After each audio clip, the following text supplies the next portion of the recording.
tassa bhagavato arahato samma sambuddhassa. Namo tassa bhagavato arahato samma sambuddhassa. Namo tassa bhagavato arahato samma sambuddhassa. Pay homage to the Blessed One. Dear friends, today July 5th, 2022 at Dhammasuka Meditation Center, I would like to deliver Dhamma talk from Majjhima Nikaya, Sutta number 2, Atthakanagara Sutta. The man from 52. Sutta number 52, Atthakanagara Sutta. The man from Atthakanagara.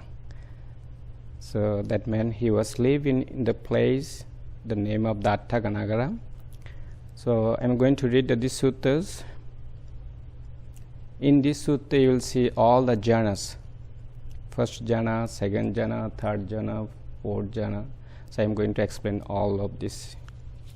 So let me read the sutta first and then I will give some comment. Thus have I heard on one occasion the Venerable Ananda was living at Veluva Gamaka near Visali. So thus have I heard.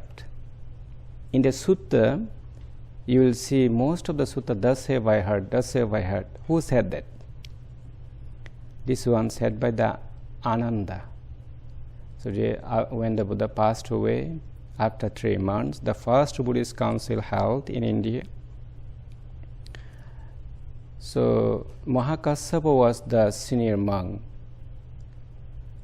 So at that time, a monk whose name is he actually, when he got old, he got the higher ordinations. And when the Buddha saw something wrong, and he gave one discipline rule, and he saw another one, he gave another discipline rule, and he saw another one, another discipline rule. So that's why monks have 227 rules now, all the Buddhist monks. So when you get the higher ordination, you must know 227 rules before getting the higher ordination. So the guy who got who became the old and he got the higher ordinations, and Buddha said, okay, don't do that, don't do this. So when Buddha passed away, the monks who didn't get the attainment, they were crying. They said, our great teacher Bhante is leaving us, so we didn't get the attainment yet. So that time the monks who was old, he said, why are you crying? Because the Buddha is going to pass away. This is the great news for us. So we have the freedom. So whatever we want to do, we can do it. Then Mahakassapa, when he heard that word, he said, no. We have to purify the discipline rule of the Buddha. And then after 3 months, he called the Buddhist council, first Buddhist council in India. And Mahakassapa said, in this first Buddhist council, the 500 Arahant will be present. All of them Arahant. And Ananda must be present there. And Upali also, Upali was the Arahant that time, but Ananda didn't. He got the Sotapanna, stream mantra. So, as the Mahakassapa said, Ananda must be present. Tomorrow will be the first Buddhist council, and Ananda was thinking, what should I do? I am not Arahant yet.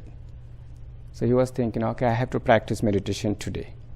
So whole day he was practicing meditation, and then whole night. So early morning he was thinking, I'm so tired now. Whole day, whole night, still I couldn't attain Arahant, the highest peace. So very mindfully he's going to sleep, just lying down slowly with just little bit touch with the pillow, then he got attainment. He became Arahant. So everybody present in the first Buddhist council, only one seat empty for Ananda. So everybody waiting for him. He was thinking, okay, well, how can I show that I became Arahant now? So that he went there and he said that chair, and everybody, everybody says sadhu. That means well done, well done, well done. Then in that first Buddhist council, Ananda said, because Ananda memorized all the Dhamma.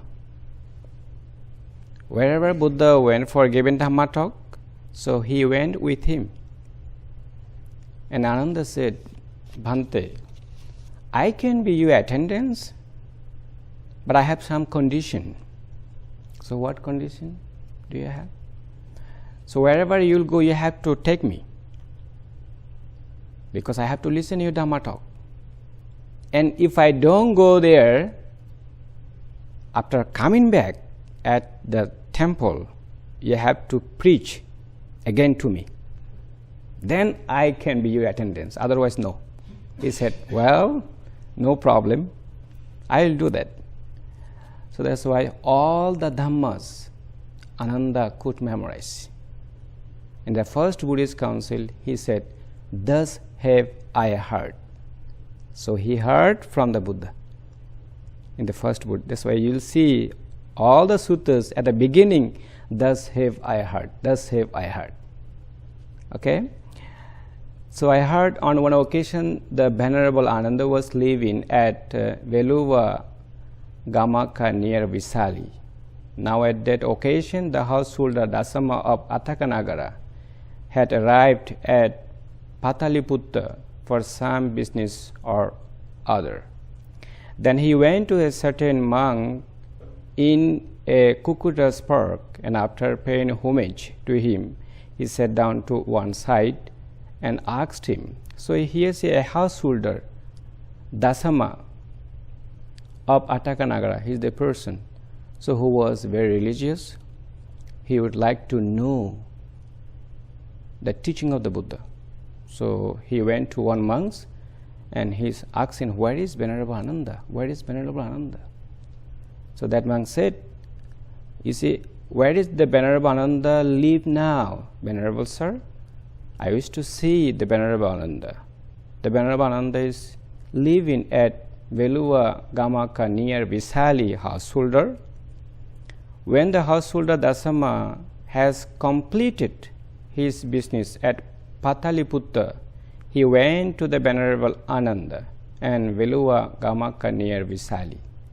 After paying homage to him, he sat down at one side and asked him. So now he is going to ask the teaching of the Buddha.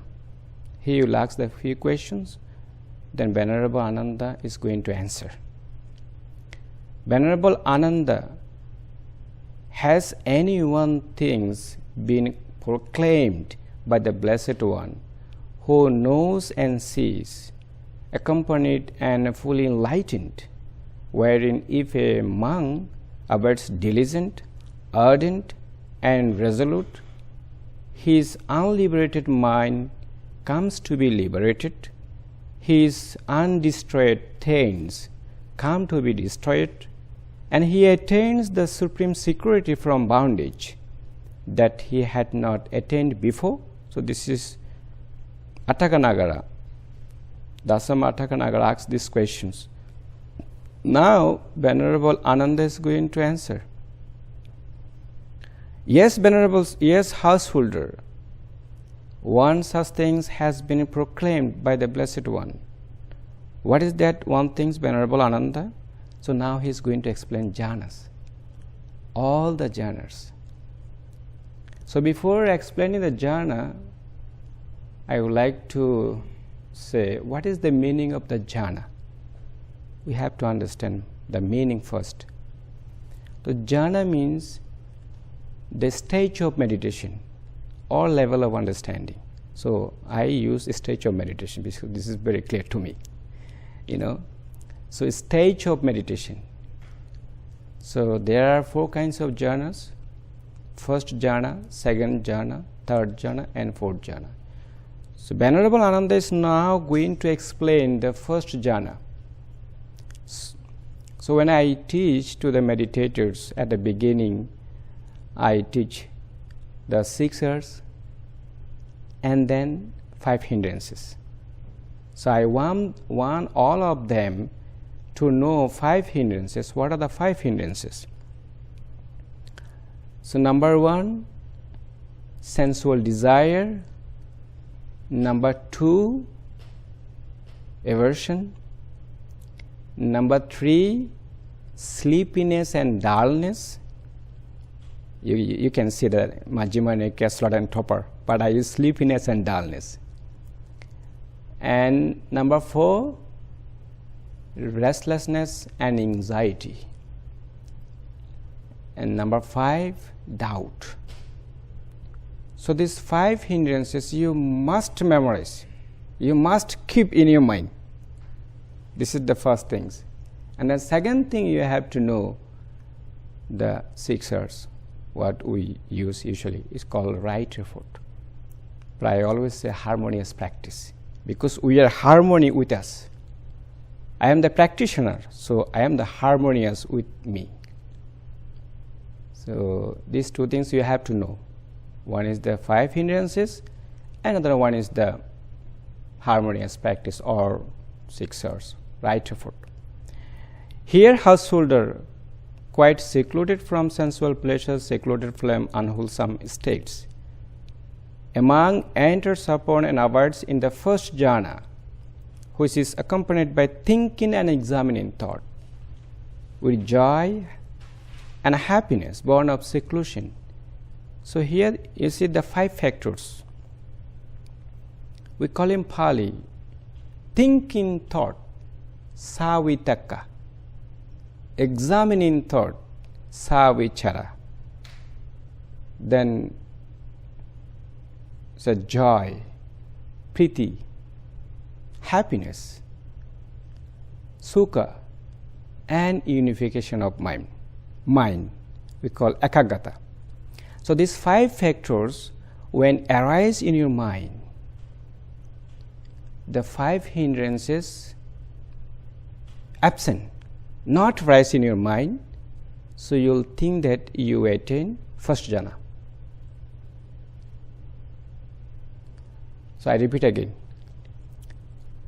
Thinking thought, examining thought, joy, happiness, and unification of mind. When these 5 factors arise in your mind, 5 hindrances never arise. Sensual desire, aversion, sleepiness and dullness, restlessness and anxiety, doubt never arise. So you attain first jhana.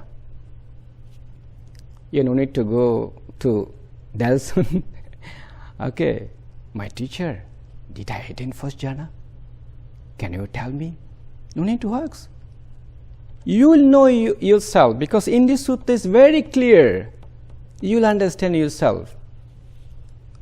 So sa means wholesome. Sa means wholesome. So that's why I use the Pali term also. Savitaka, thinking thought, savichara, examining thought, joy, priti, happiness, sukha, and unification of mind. So most of the meditators ask me, Bhante, what is the difference between joy and happiness? Sometimes very confused, So when I was teaching in Brooklyn, in other places, they ask me that questions. So joy means excited. You feel so excited, delighting when you practice. You feel that. And happiness means you feel so comfortable, light. You know, when you practice 1 hour, 2 hours, 3 hours, sometimes you'll feel that, oh, my mind and whole body looks so wonderful, so good. I never experienced that feeling before. This is sukha. Okay? So he consider this and understand it thus. The first jhana is conditioned and intentionally produced. But whatever is conditioned and intentionally produced is impermanent, subject to cessation. So this is the first jhana. If he is steady in that, he attains the distractions of the things. So this sentence is very important. So when you attain the first jhana, if he is steady in that, you have potential to attain nibbana in the first jhana.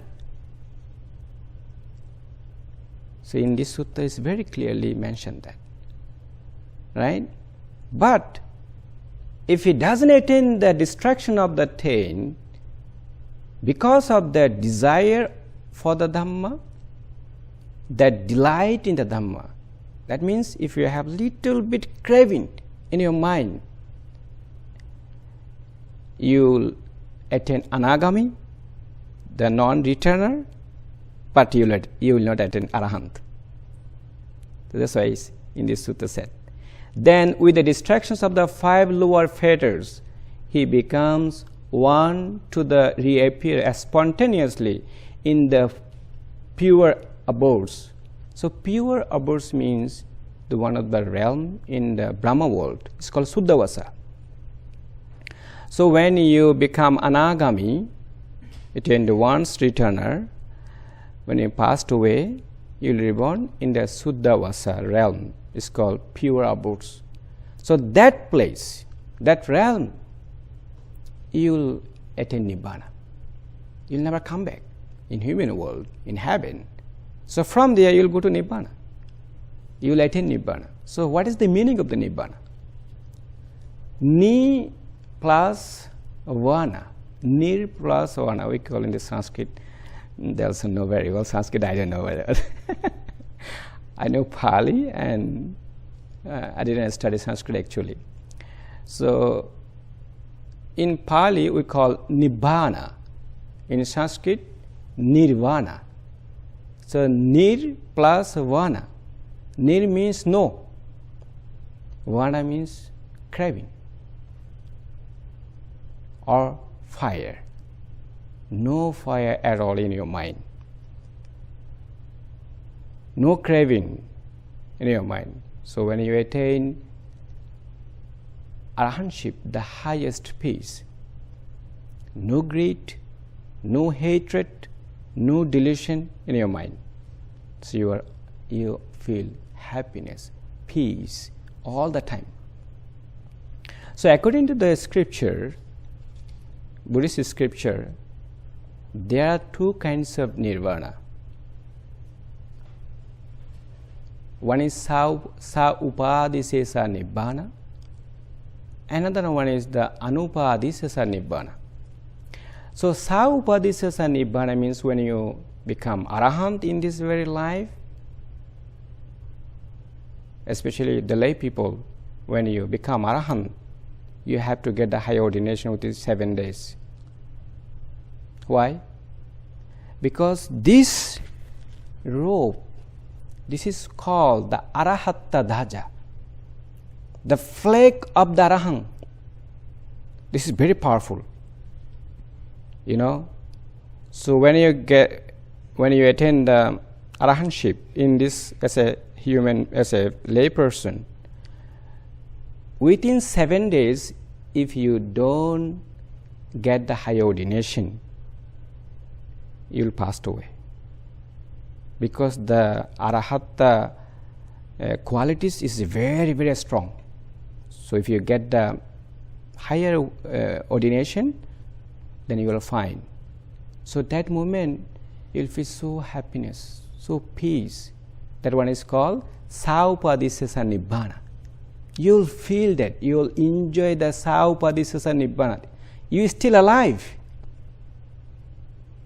When you passed away, then you will feel another happiness, another peace. That one is called Anupadisesa Nibbana, after passing away. Right? So you got the meaning of the Nibbana and two kinds of Nibbana. This is according to the scripture, according to the Buddhist scripture. So when you get Anagami, two things will destroy completely from your mind. One is the greed, another one is the hatred, aversion. No hatred at all, no greed at all in your mind. Just little bit craving, because here in this sutta said, because of that desire for the Dhamma, that delight in the Dhamma, then the distractions of the five lower fetters, he becomes one due to reappear spontaneously in the pure abodes, and there attain final Nibbana without ever returning from that world. He will never return from there. So he or she attain Nibbana, that place, Suddhavasa, in the Brahma world. This is one thing proclaimed by the Blessed One, who knows and sees, accomplished and fully enlightened, wherein if a monk abides diligent, ardent and resolute, his unliberated mind comes to be liberated, his undestroyed things come to be destroyed, and he attained the supreme security from bondage that he had not attained before, he had not experienced before. So this is the first jhana, right? So it's become very clear, right? First jhana. Now he is going to explain, Venerable Ananda, about the second jhana.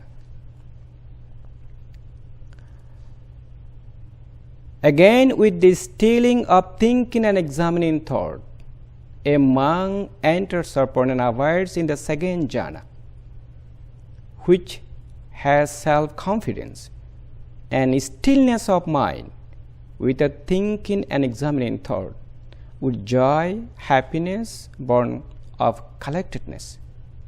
So when you attain the second jhana, thinking and examining thought stop arising. Thinking and examining thought will not arise anymore. So how many characteristics will arise? 3. Joy, happiness, and unification of mind. So even that time, 5 hindrances will not arise.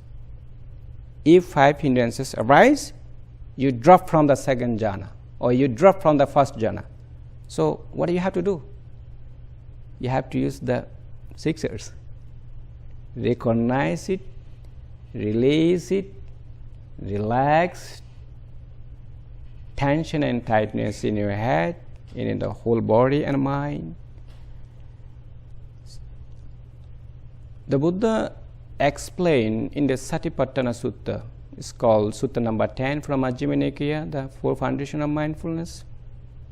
When I saw this one, they relax, you see. So relax in Pali you call Pasambaya. So Pasambaya, you'll see the Majjhima Nikaya Sutta number 10, translation tranquilize. So what does mean tranquilize? Tranquilize means relax. I practiced 14 years in Burma and Thailand. I never heard this word. I never heard.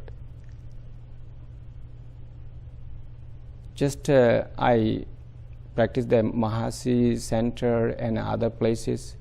They said, okay, well, sit down, close your eyes, and when you feel that pain arise, you are very lucky. You are very fortunate. Just you focus pain, pain, pain, pain, pain, pain, until pain disappear. But pain never go away. It's become strong, stronger. And I could sit only 1 hour. And nobody said, okay, please sit on the chair. Nobody said that. Everybody have to sit on the floor. So I cannot sit more than 1 hour because my knees become very, very strong pain, So when I came here after 14 years, I was searching a good teacher, listening the Dhamma talk from the YouTube. And I first time then searching, listening to Dhamma talk from the different teachers, and I heard from the Bhante talk. Then I wake up. Oh, what he's talking about? And I was thinking that he's reading just a sutta. This is not a Dhamma talk. And first time, second time, third time, when I listened, and he's give the beautiful comment, very good comment. Then I contact with David. David, I want to come. Okay. He said, okay, let me talk with the Bhante. See. Then he talked with Bhante. Bhante allowed me, and I came here, and I became very friendly. So I am the person who smile all the time. That's why you see my picture is there. You see? So one guy came from Chicago. He said, Bhante, I never see the monks always happy like you. So here, smiling is the most important. When I came here, I asked the Bhante many times, why are you talking about smiling? Buddha never said to smile. But he said, Buddha said, bring up the wholesome thought. Bring up the wholesome thought. How? When you smile, you feel in your mind. Your mind is so pure, clear, and light. So that way you understand this smiling is really work. Some students, say that, Bhante, when I practice loving kindness meditations, I cannot bring it. When I came here and I sat that place, the corner, the chair, one sitting 4 hours, never moved. And then another guy, he came from Hong Kong, he was there. I still remember. And he saw me. Wow, that Bhante never moved. He slept only 4 hours. And another bhikkhuni came from Australia. And they were talking, and then I break up my meditation. I told him, what are you doing here? I am practicing meditation. So you should go out and talk. She said, no, Bhante, he cannot practice meditation. What happened? He said, he cannot bring up the loving kindness.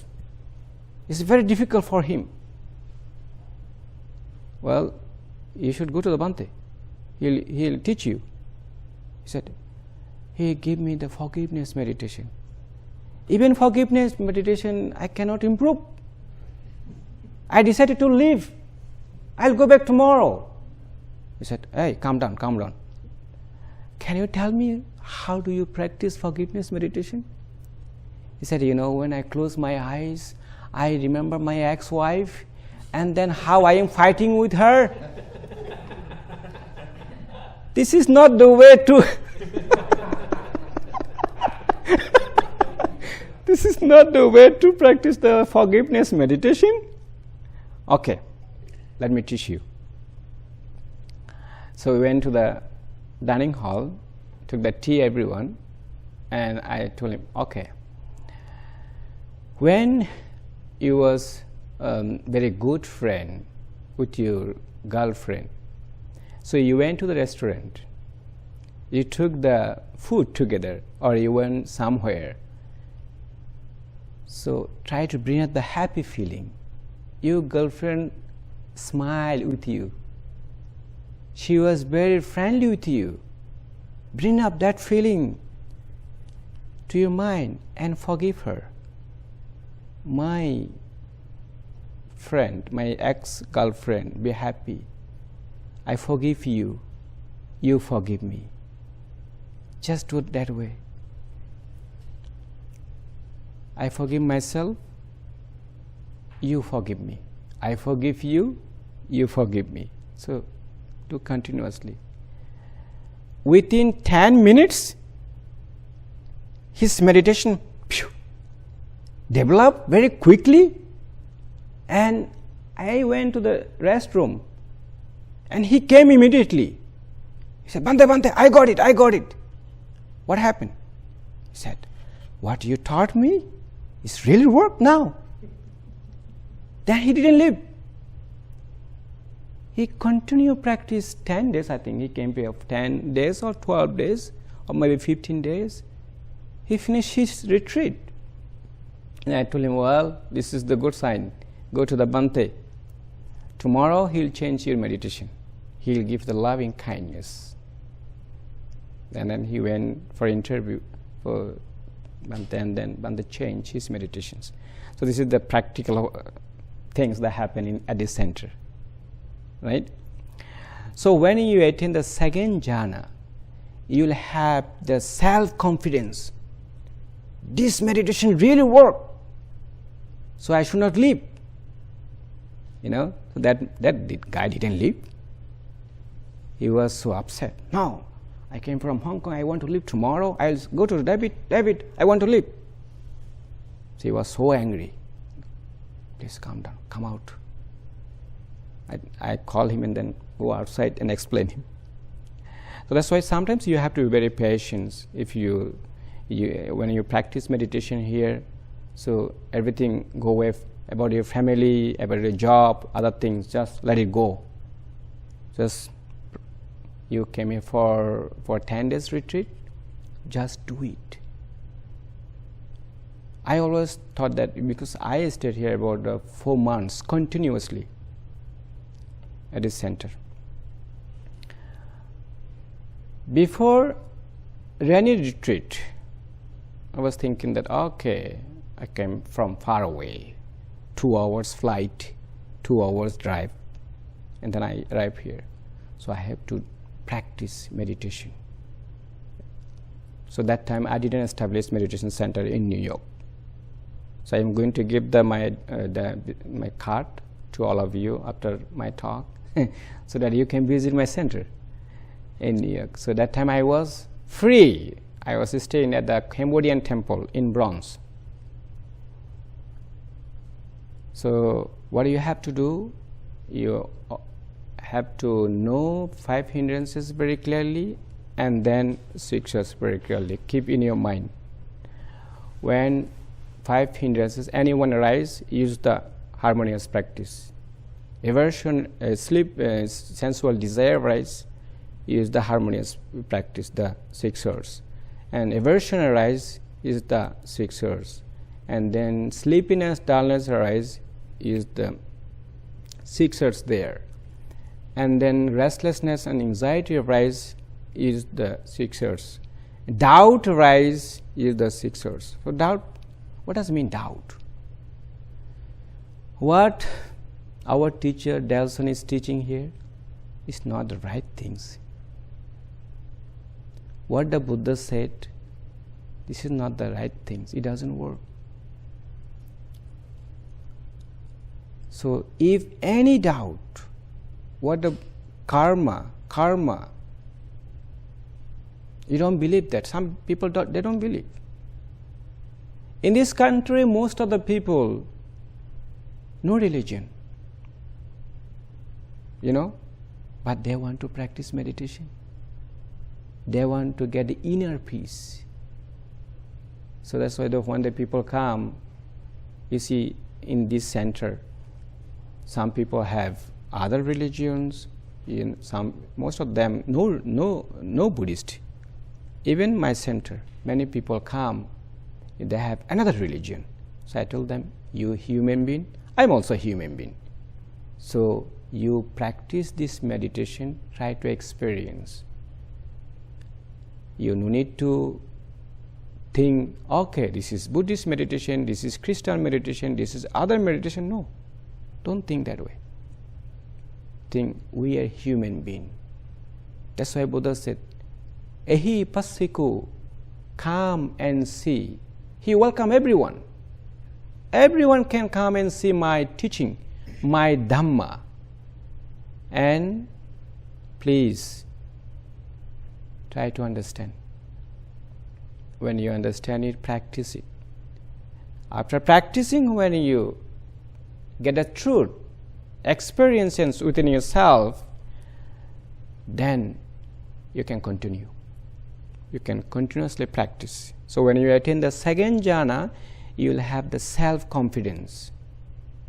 Okay, this meditation is real work. I have to continue. I have to practice it. So, thinking and examining thought stop rising. Only joy, happiness, and unification of mind arise. Three characteristics in your mind. Sensual, the five hindrances don't arise. Then you attain second jhana. Right?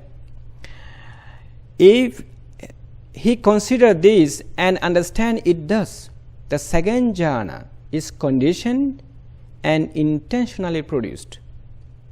This second jhana is conditioned and intentionally produced, but whatever is conditioned and intentionally produced is impermanent, subject to cessation. Everything is impermanent. Whatever rising and disappearing, rising and disappearing, rising and cease, So, if you think that, okay, my mind should be here, don't move,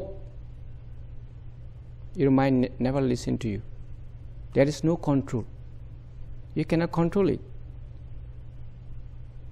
It's automatically arising, but you have to know. Okay, you have just watch it, and you have to understand, and how is passing away.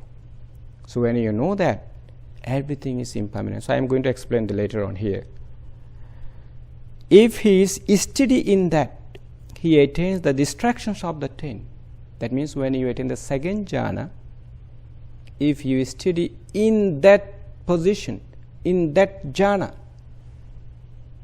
you have potential to attain nibbana there. Okay? But if he does not attain the distraction of the 10th, because of that desire for the Dhamma, that delight in the Dhamma, then the distractions of the 5 lower fetters, he becomes one due to reappear spontaneously in the pure abodes, and they attain final nibbana without ever returning from that world. That means if you don't attain nibbana there, so you will become anagami, non-returner.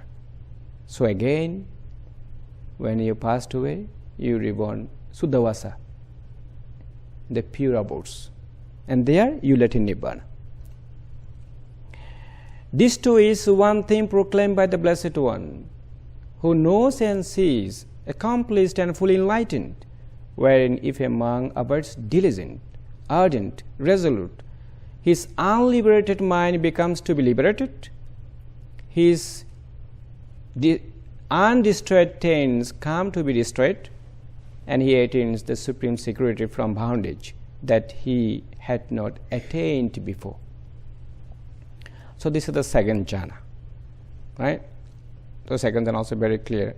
So when you attain first jhana and you continue doing, continue practicing, then you will see that thinking and examining thought not arising, joy, happiness and unification mind arise. You will know yourself, this is the characteristic of the second jhana. So you will understand yourself, I attain the second jhana now. So that time, please don't announce to anyone. Only you can share to the teacher. See, if you share, hey, I got now second jhana, I am so happy now. So you're proud too much. Maybe you cannot, if you do that. To others who never practice meditation, who never have experiences about the second jhana, they will not understand what he's talking about. I don't know. He said he attained second jhana. So that way, you will not be able to progress your meditation. The pride arises in your mind. The pride is one of the hindrances. This is not good things. So what do you have to do? That time you have to use again the 6 R's. So the 6 R's or harmonious practice, you have to use again and again, again and again, again and again, until you attain Arahant. When you become Arahant, the highest peace, your job finished. No need to do anymore. No need to use the 6 R's. Okay? So you got the second jhana. Now we are going to talk about the third jhana. Again, with the fading away of joy, among abides in equanimity, mindful and fully aware, still feeling happiness with the body, he enters upon and abided in the third jhana, on account of which noble ones announce. When you attain the third jhana, joy stops arising. Joy will not arise. So you have 2 characteristics that time. One is the happiness, and another one is the unification of mind. So that time also, hindrances will not arise. Only happiness and unification of mind. Then you know, okay, I am in the third jhana right now. Right? He has a pleasant abiding who has the equanimity and is mindful. So your mindful will be more sharper than before. More clear than before. He considered this and understand it does. The third jhana is conditioned and intentionally produced. But whatever is conditioned and intentionally produced is impermanent, subject to cessation. Everything is impermanent, is passing away. I cannot control anything. There is no control. If you can control, you can attain the nibbana within short time. Oh, I can control. Mind never listen to you. Mind is like monkey. It's run everywhere.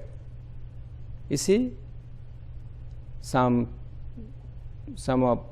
people told me, Bhante, when I practice meditation, my mind go everywhere.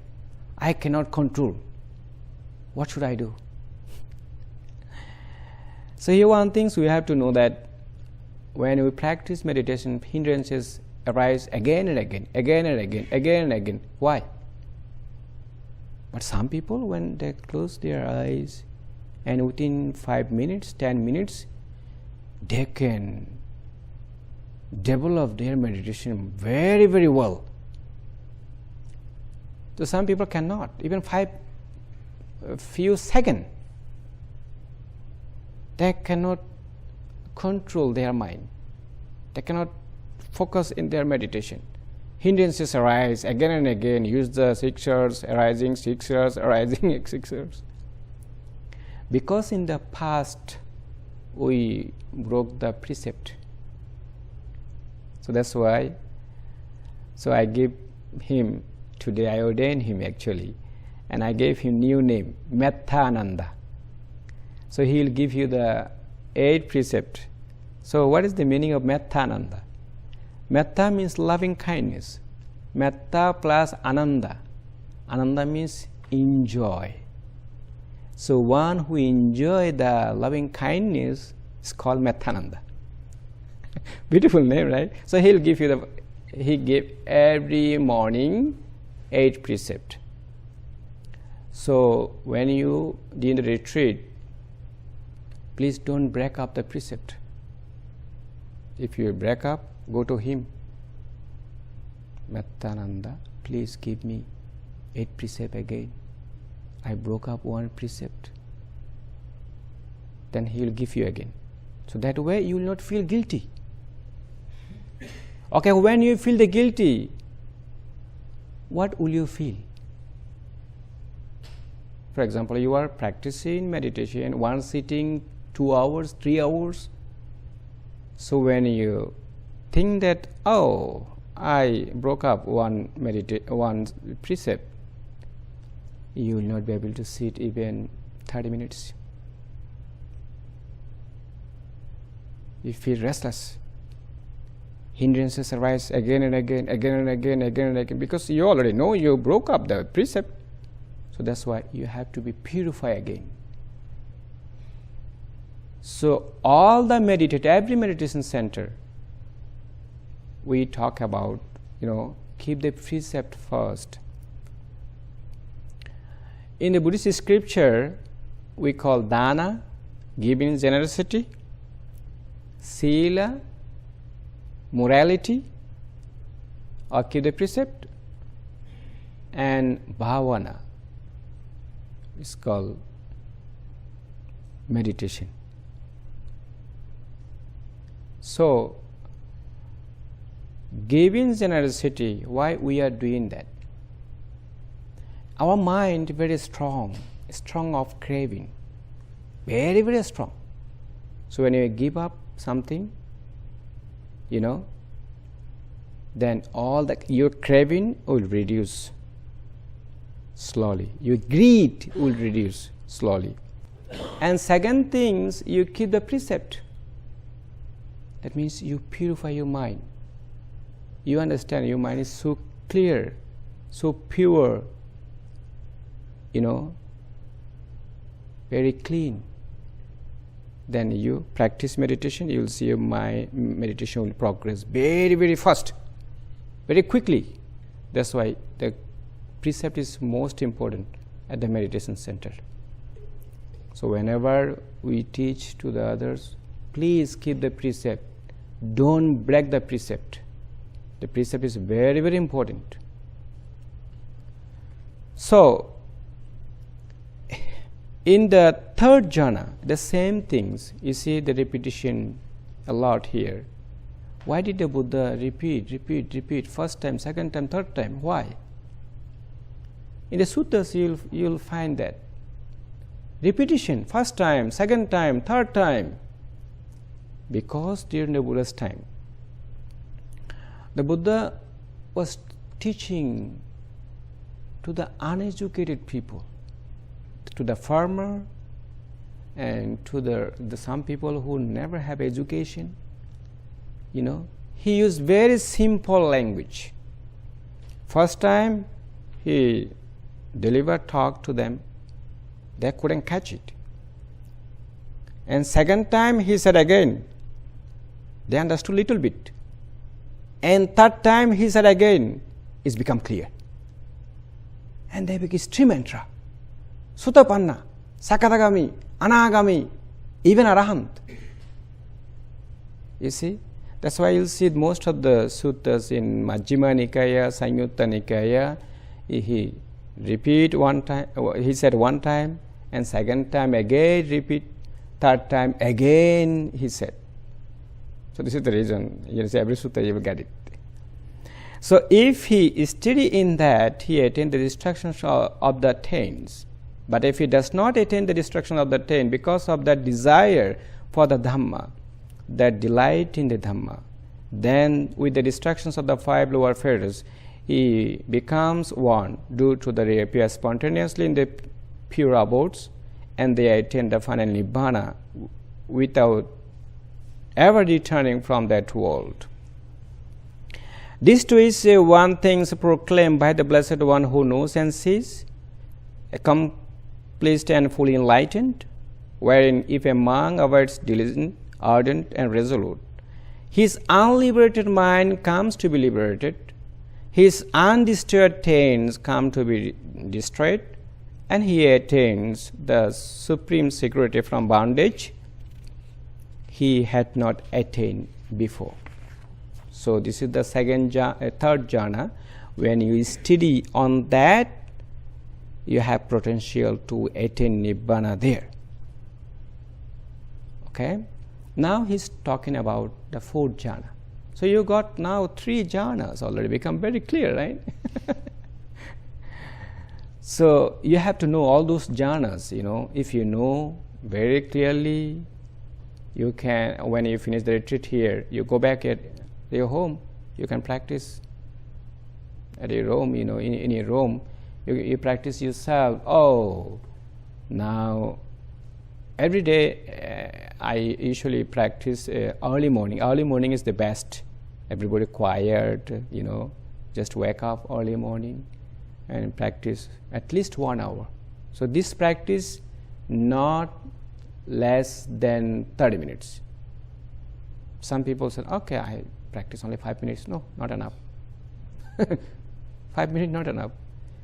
My center in New York, when people come during the ceremony, because that center is Brahma Vihara Meditation Center, loving kindness, compassion, joy, and equanimity. So I given that center name Brahma Vihara Meditation Center, because when I was here, my cabin named Brahma Vihara. So I took from here to New York. So now that cabin, Niruddha. No more Brahma Vihara. So people come, a lot of people, about 100 people, and then I gave some religious services to them. I told them, okay, well, everybody close your eyes. You have to practice meditation now. Then they're closed. And they don't know what they are doing. So I give some instruction to them. When they close their eyes, okay, remember a time when you were happy. When that happy feeling arises at the center of your chest, you feel warm and glowing feeling. Then you make wish. May I be happy. May I be calm. May I be peaceful. May I be full of joy. May I be content, and so on. Whatever you want to intend, you can make wish, you can radiate to yourself. So it doesn't mean that you just memorize it like words and then you repeat again. No, don't do that. When you are radiating to yourself, you have to feel it.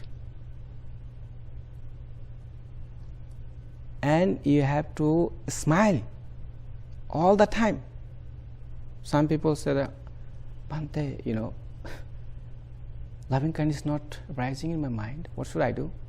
That means you are not smiling. So you have to smile more. Then you will see loving kindness will arise in your mind. More you smile, more you can develop your loving kindness. Otherwise, no. So every Friday, my center have retreat at 7 p.m. So some people come, hi, hello. Their face look like full of anger. Okay, how are you? I am fine. Okay, come. So I smile. Even I smile with them, but they are not smiling. So, but I give the talk 30 minutes to them. And I told them, okay, well, you come here for practicing meditation, you have to smile. I don't want you to like angry face, I don't want to see that. So when 30 minutes talk and 30 minutes practice and 30 minutes Q&A, so when they leave, big smile arises in their face. So that's why the smiling is the most important here. Feeling and smiling. You have to feel how you are radiating loving kindness to yourself. If you don't feel, that means you are not following our instruction. You are not following my instruction. So when you feel that, when you radiate loving kindness to yourself, you see how radiation is going on. You'll experience that. 10 minutes only. 10 minutes you radiate loving kindness to yourself, and you must feel that with a smile. And then after 10 minutes, you have to choose a spiritual friend. So some people say, Bhante, how can I find a spiritual? I don't have anyone. And I told them, okay, you can choose me. I am the spiritual person. You can choose Bhante. Oh, this is the good things. Yeah. I can choose you. Yeah. Okay, then one guy said, Bhante, when I radiate loving kindness to you, I saw that you were smiling very much. You see? Your face appeared in front of me. This is a good sign, right? So, when you radiate loving kindness to yourself, if you still cannot bring loving kindness, remember that when you are talking with your friend, you smile with your friend. Who? You. You smile with your friend. Bring up that smile in the center of your chest. And when you feel that, your warm and glowing feeling, you feel here, then you will start radiating loving kindness to yourself. Then when you radiate to your spiritual friend, okay, you did already, 10 minutes done. How do you understand? Because you closed your eyes. You didn't see that clock, right? So how do you understand? You just guess it. Okay, now 10 minutes done. So now, after 10 minutes, I have to radiate loving kindness to a spiritual friend. So those who are men, choose the men. Those who are women, choose the women. Why? Because you are the beginner. So when you choose the women, the 5 hindrances, among the 5 hindrances, anyone can arise again and again, again and again. So that's the way your meditation will not develop very well. So choose only men. When you attain the 4th jhana, then you can choose your wife, you can choose your girlfriend, you can choose your mom, your sister, no problem. Your family members. So this practice, at the beginning, when you choose the spiritual friend, no any family member. That will be your best friend, your close friend, who really help you, who really like you. Choose that person. If you cannot find, just remember Bhante. Just remember Mettananda, right? A spiritual friend. So that way you can develop your meditations well. So when you radiate loving kindness to the spiritual friend, your friend smile with you. Bring up that feeling, the center of your chest. When you feel warm and glowing feeling, the center of your chest, then you start radiating loving kindness to your spiritual friend.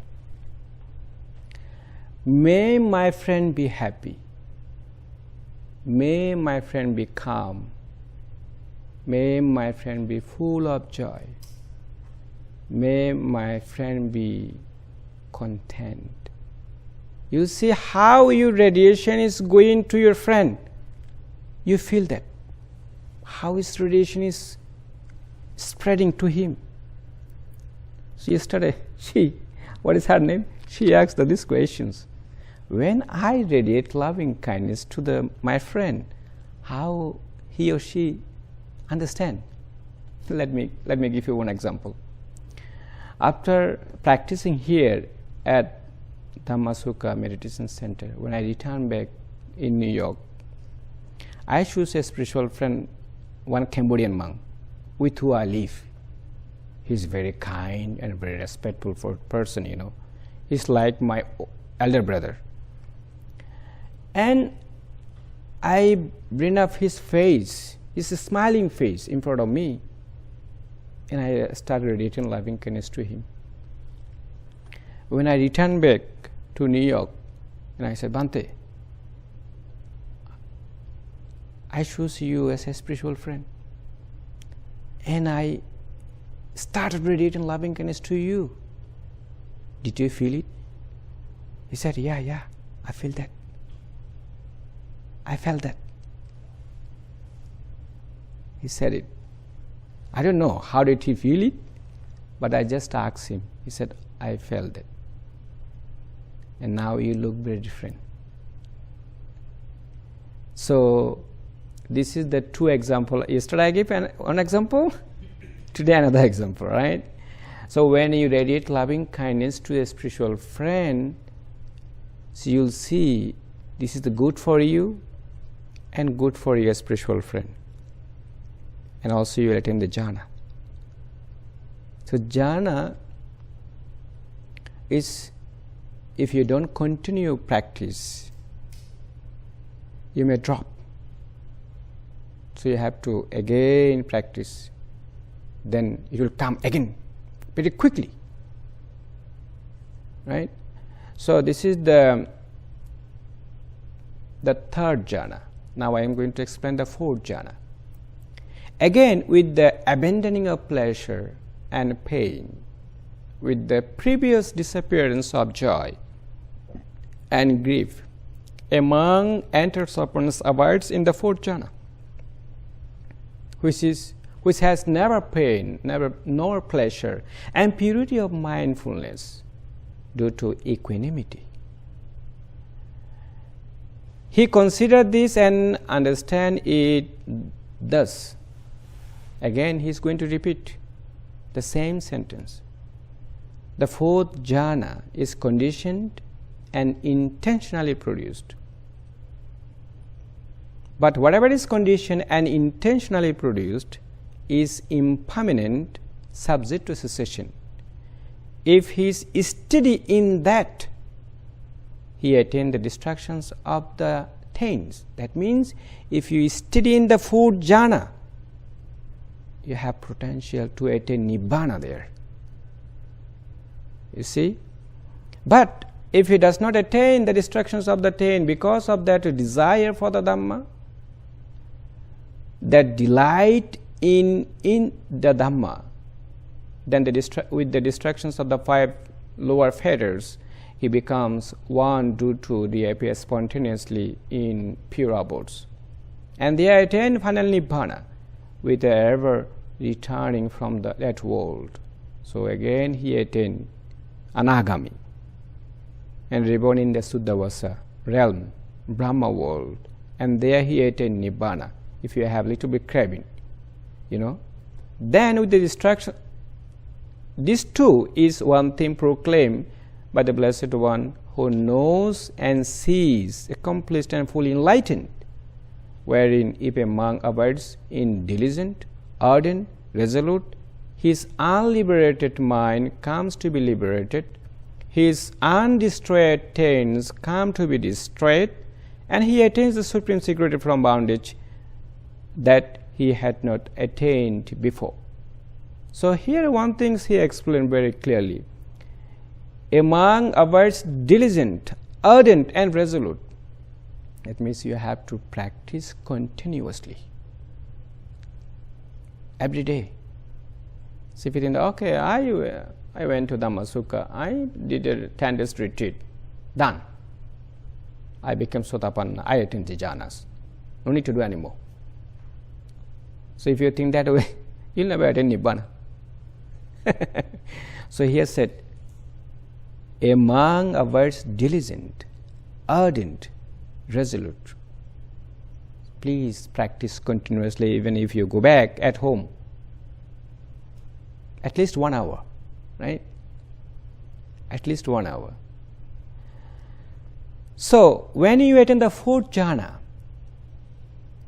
you'll see your feeling here not anymore. Your friend, it will go top of your head. You'll experience that. Some people think, where is my feeling? I cannot feel anymore here. But if you look at, you pay attention very clearly, your feeling is not here, well, but it's going to top of your head. Some people can experience when they practice walking meditation. So how do you practice walking meditation?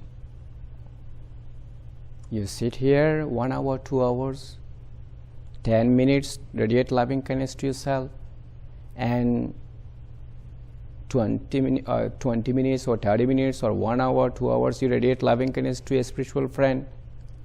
So when you break up and then you went outside, so how do you do? How do you practice walking meditation?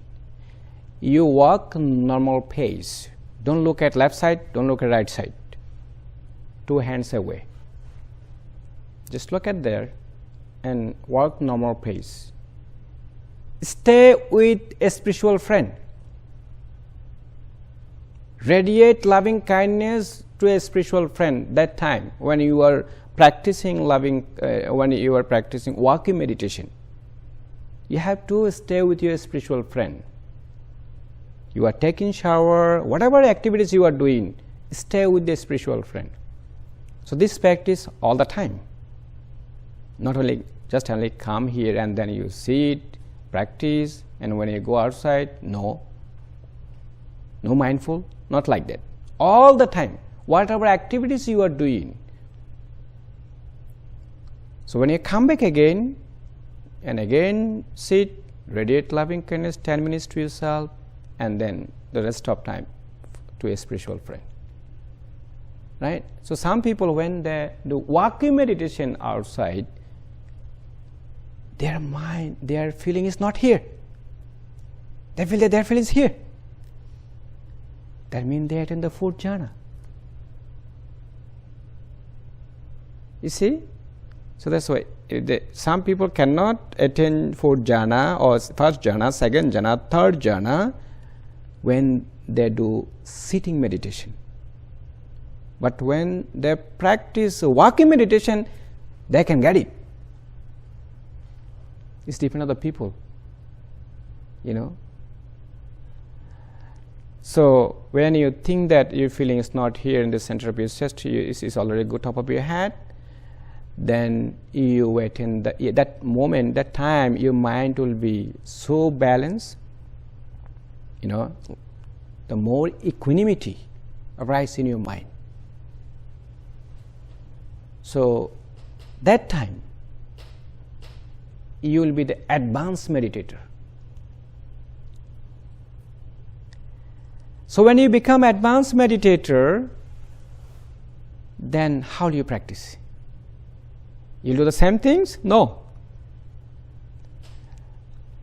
Will change your meditation. So you have to do the sixth direction. So Buddha always talked to the monks about the Brahma Vihara. He started from the sixth direction,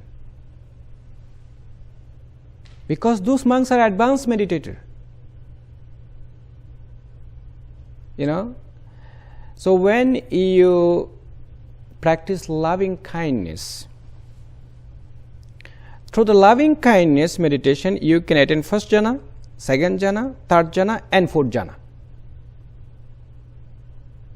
When you become advanced meditator, you attain the fourth jhana, then we change your meditation. You have to practice six direction. So forward, we call the 1 quarter, 2nd quarter, 3rd quarter, and 4th quarter. Do you listen that? So what does it mean 1 quarter? 1 quarter means you radiate loving kindness forward.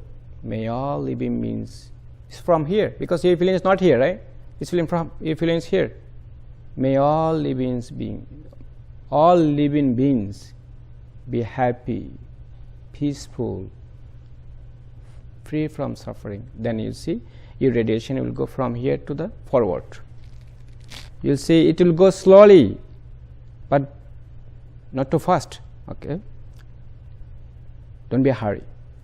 Everything is, you have to follow the middle way, majjhima padipada, middle way.